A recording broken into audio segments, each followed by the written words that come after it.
सबको लगा के रखना, डोनाल्ड ट्रंप का भी स्टाइल एग्जैक्टली। तो आप चले उधर, चलो डोनाल्ड ट्रंप को देख लेते हैं, वो कितने पानी से वो थोड़ी पानी में, उन्होंने नेटो को पानी में खड़ा कर दिया, और वो भी ठंडे पानी में। हाँ ये तो है, ये तो है। अच्छा, तो एक तरफ ये कि वो यूक्रेन वॉर के हवाले से ज़ेलेंस्की को तनकीद का निशाना बना रहे हैं फुल टाइम के वो पैसे खा गए, दूसरी तरफ वो इस तरह की बातें कर रहे हैं, रशिया को इतना एज दे रहे हैं कि रशिया ने अप्रिशिएट किया डोनाल्ड ट्रंप को। व्हाट इज दिस पॉलिसी, वो कितना आगे जा सकते हैं? ज़ेलेंस्की के पहले दिन से खिलाफ है, वो कहता है ज़ेलेंस्की अनइलेक्टेड है, अथॉरिटेरियन है, इलेक्शन पोस्ट कर दिए, डिक्टेटर है, और यहाँ तक ये कि ये कहा नहीं मगर कहने को आते हैं कि ये तो सारे नाज़ीज़ हैं। ये जो नाज़ीज़म जो है सारे, ये जो यूक्रेनियन रेजिस्ट ज़ेलेंस्की, ये सारे नाज़ीज़ हैं, फार राइट। तो मगर तो वो तो बड़ा ज़ेलेंस्की के खिलाफ है, और वो कहता है ज़ेलेंस्की ने ये सारा ड्रामा किया है। अच्छा, अब तो ज़ेलेंस्की भी कुछ एक्सपेक्ट नहीं कर सकता। अब ज़ेलेंस्की की तो ये कोशिश है किसी तरीके के साथ यूरोपियंस को कहा जाए कि ठीक है जी, अमेरिका चला गया, तुसी सानू डिच करना तो कर दो, मगर अगर डिच किया तो तुहाडी वारी अगली। पोलैंड में वो आ जाएगा, पहले पूरा करेगा यूक्रेन, फिर पोलैंड में आएगा Russia, the Russian bear will start marching again.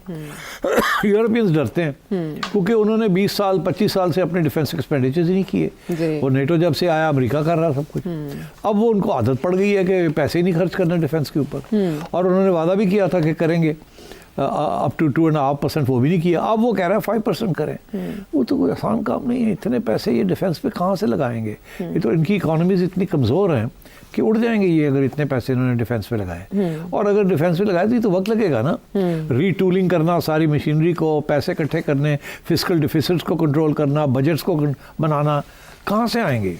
कोई यूरोपियन कंट्री के पास इतनी गुंजाइश नहीं है कि रातों रात वो अपने बजट्स डबल कर दे डिफेंस के, नॉट पॉसिबल। और ये जो यूक्रेन का मामला है, ये तो इस साल ख़त्म कर देगा वो। अच्छा। इस साल यूक्रेन जो है will have to sue for piece.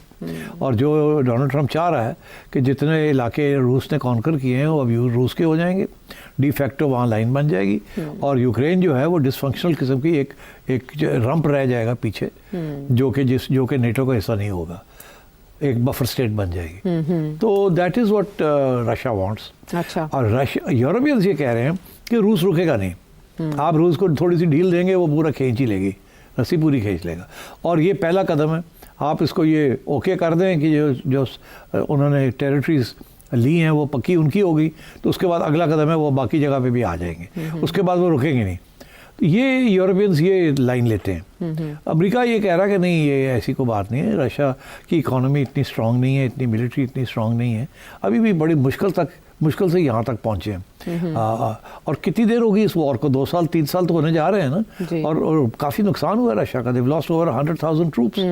तो मतलब है कि there is no unended supply of man power, and उनकी इकोनॉमी भी इतनी तकड़ी नहीं है। तो मेरा so I think like Donald Trump, मैं नहीं समझता कि रशिया के कोई एम्बिशंस हैं। रशिया की सिर्फ ये है कि हमारे बॉर्डर पे नेटो ना पहुंच जाए। वो in fact it's the other way around, वो समझते हैं कि इनका इरादे नेक नहीं है, और इसीलिए नेटो बनाया, इसीलिए सब कुछ किया है। और ये कहते हैं कि रशिया के इरादे नेक नहीं है। Russia is not strong enough to have dangerous इरादास इन माय व्यू। क्यूट। तो यूरोपीय यूनियन जिन खतरों को भांप रही है, उसको देखते हुए क्या उनके पास आफ्टर अमेरिका, अगर अमेरिका छोड़ देता है तो नेटो के पास है सर्वाइवल के चांसेस कि वो अपने लिए नेटो तो नहीं रहेगा ना, तो फिर सोवियत यूनियन की तरह इसका भी अंजाम, नेटो का भी वैसा ही अंजाम, टुकड़े टुकड़े। नहीं, नेटो नहीं रहेगा जिस फॉर्म में है। इनका ये कहना है कि नेटो रखो, हम भी पैसे देंगे, अच्छा, आप अपना डबल करें, हम आधा करते हैं, आप डबल करें। This is what he is saying, he is not saying get rid of NATO. पहली बात। दूसरी बात ये है, वो ये कह रहे हैं कि नेटो की जो एक्सपेंशनिज्म है उसको रोकें। अब NATO was suppose to be defence, आपने इसको ऑफेंसिव बना दिया। इसको ऑफेंसिव कोई नहीं, आप अपने पास न्यूक्लियर वेपन्स भी हैं आपके पास, कन्वेंशनल फोर्सेस को तकड़ा करें और अपने बॉर्डर्स को सिक्योर करें। आपको फिक्र करने की कोई जरूरत है, कोई नहीं आएगा आपके, अगर आएगा भी तो you have all the conventional war. तो मगर ये ना आप समझें कि आप जाके रशिया को यूक्रेन में बढ़ जाएंगे, फिर बॉर्डर पे पहुंच जाएंगे, फिर तंग करेंगे, ये नहीं होना। We don't want that. इसलिए यूक्रेन को उन्होंने नेटो से दूर रखा और इनकार कर दिया। और वो कह रहा है कि नेटो के ये जो है, ये डोनाल्ड ट्रंप ने ये भी कहा है कि आपने तो इतनी स्पीड के साथ सारे ईस्टर्न यूरोप को नेटो में डाल दिए, उसका क्या मकसद था? रहने देते आप उनको। जो पुराना नेटो था वो वेस्टर्न पावर्स का था, आपने जैसे ही वो ब्रेकअप हुआ सोवियत यूनियन, आप लाइन लगा के सबको लेने आ गए, उनको रहने देते हैं ऑटोनोमस इंडिपेंडेंट स्टेट्स। रशिया तो बड़ा कमज़ोर था, वो तो टूट चुके थे रशिया से, वापस तो उन्होंने जाना नहीं था। तो ये इन्होंने ये ड्रामा, वो खैर ऑफ कोर्स अमेरिकन पॉलिसी भी यही थी उस वक्त कोल्ड वॉर की, कि ये नेटो जो है इसको तकड़ा करके रूस को पकड़ के रखे, ये ना फिर से हाथ से ना निकल जाए। मगर अब डोनाल्ड ट्रंप कह रहे हैं that policy we can't afford. और असली बात ये है, और इसमें असली बात भी है एक, कि अमेरिकन इकॉनमी जो है ना इस वक्त बड़ी ट्रबल में है। अभी लोग इसकी तरफ तवज्जो नहीं दे रहे, अगर आप कहें इजाज़त तो थोड़ी सी उसमें भी बात हो सकती है कि डोनाल्ड ट्रंप ने ये जो सारी पॉलिसीज इख्तियार की हैं, जिसके अंदर दो उसके पहलू हैं। एक उसका पहलू है Russia, cold war, NATO, defence expenditures. दूसरा उसका पहलू है टैरिफ्स एंड टैक्सेस।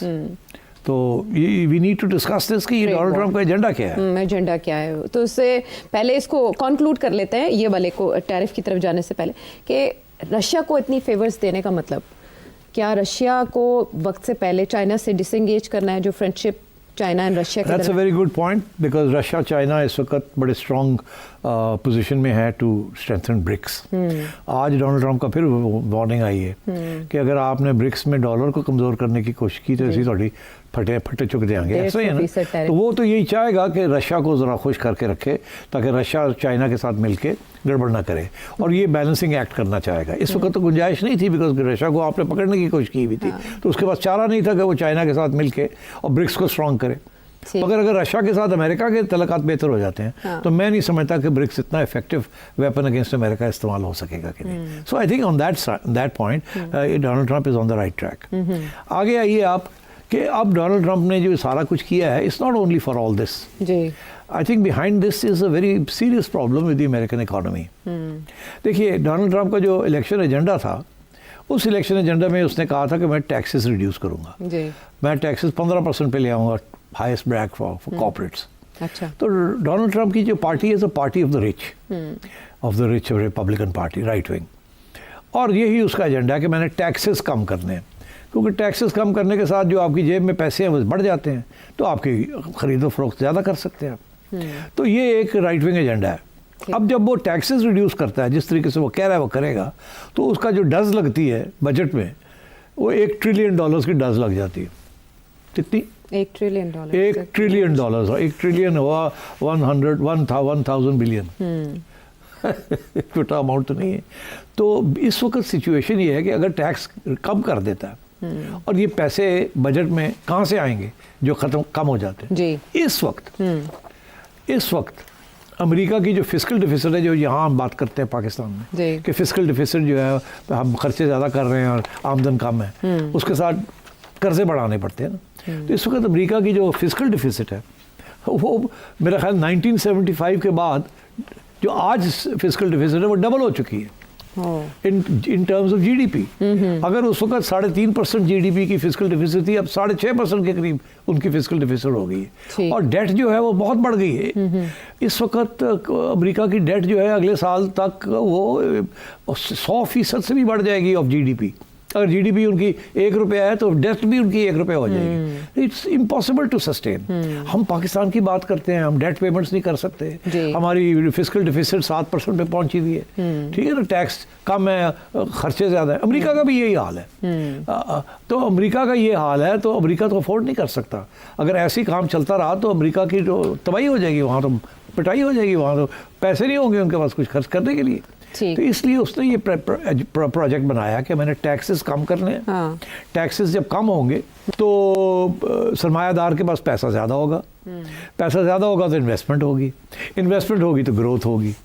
ठीक, अच्छा, उस तरफ उसने कहा कि ये तो होगी, मगर अब सूरत हाल ये है कि बजट से पैसे कहाँ से आएंगे। उसने कहा जी टैरिफ बढ़ा दो। टैरिफ बढ़ाओगे तो ये है कि टैरिफ से पैसे आने शुरू हो जाएंगे। हाँ। और वो जो टैक्स दे रहा है रिलीफ, वो टैरिफ पूरी हो जाएगी। हाँ। उसका ये कहना है कि मैं अमेरिकनों के लिए टैक्स कम कर रहा हूँ और आपको अमीर कर रहा हूँ, और फॉरेनर्स जो हैं उनके ऊपर टैक्स लगा रहा हूँ, वो भरें ताकि वो भरें और आपका फायदा हो जाए। ये उसकी स्ट्रेटजी है। ठीक है, इसके ऊपर चैलेंज किया जा रहा है कि क्या ये स्ट्रेटजी चलेगी कि नहीं, और ग्लोबल इकोनॉमी हिट करेगी। और ग्लोबल इकोनॉमी का तो सोच ही कोई नहीं रहा ना कि या ये कामयाब भी होगी या नहीं। ये ना हो कि टैक्स कम हो जाए और टैरिफ से पैसे ना कम हो, ना हो, मतलब ना ज्यादा ना हो, मिल ना जो सके, मिल ना हाँ, सके। जाहिर है वो फिर वो हाँ, काउंटर अटैक आता है तो उसका। फिर क्या होगा?